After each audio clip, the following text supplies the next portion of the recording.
देवकी के 7 पुत्रों की हत्या कर दी थी। अब देवकी ने अपने 8वें पुत्र को जन्म दिया। अब देवकी बहुत चिंतित थी। तभी वासुदेव ने उससे कहा कि तुम चिंता मत करो, हमारा यही पुत्र कंस की मृत्यु का कारण बनेगा। पर कंस ने उसके पुत्र के जन्म होने से पहले ही काल कोठरी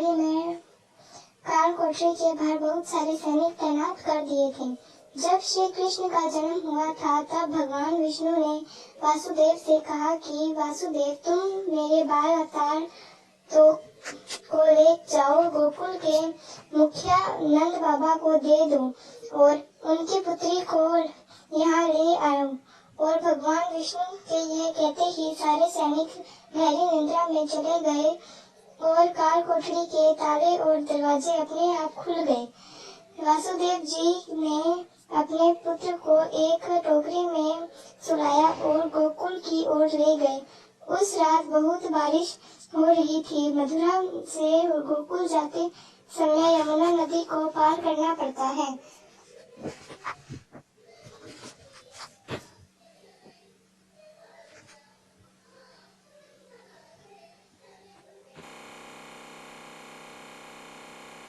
श्री कृष्ण को बरसात का पानी परेशान कर रहा था। तभी वहाँ शीशनाग आए और उनके ऊपर एक छत समान खड़ गए और वासुदेव को इस बात का पता भी नहीं था।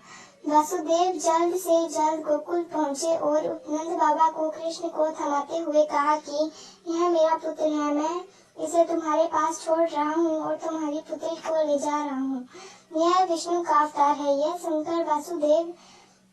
सुनकर नंद बाबा ने कहा कि मैं श्री कृष्ण का ध्यान खुद से भी ज्यादा रखूंगा।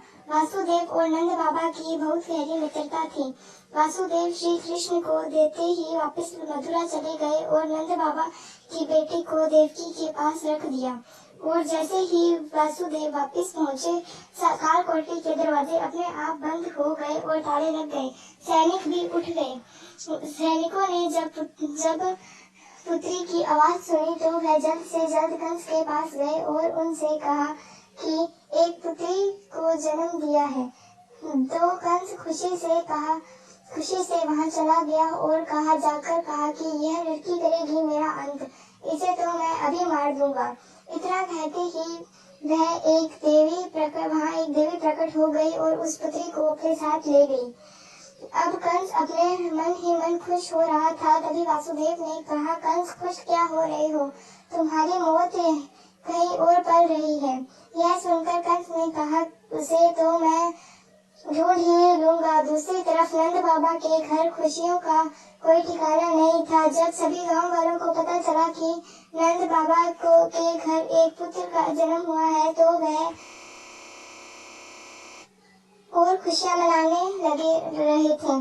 दूसरी तरफ कंस बहुत ही चिंतित था और कह रहा था कि मैं उसे तो मारकर ही छोड़ूंगा। उसने उसे मारने के लिए बहुत कोशिश की। उसने भूतना को बुलाया जो कि खतरनाक राक्षसनी थी। उसने पहले भी काफी बच्चों को मौत के मुंह में डाला है। वह घूमते नंद बाबा के घर पहुंची और यशोदा मैया से कहा, आपका तो बहुत ही प्यारा पुत्र है, क्या मैं इसके साथ थोड़ी देर खेल सकती हूँ।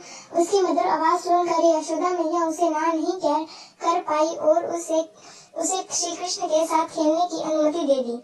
श्री कृष्ण को एक कोने में ले जाकर राक्षसनी पूतना उसे दूध पिलाने लगी, परंतु पूतना को कृष्ण की शक्तियों के बारे में जरा सा भी अंदाजा नहीं था। कृष्ण ने पूतना को जोर से काटा और उसे जमीन पर गिरा दिया। दर्द के कारण वह मर गई और जब यह खबर कंस तक पहुंची तब कंस को बहुत गुस्सा आया और उसने ठान लिया कि वह कृष्ण को मारकर ही छोड़ेगा, इस युक्ति से ना सही तो दूसरी से। Next see in part 3।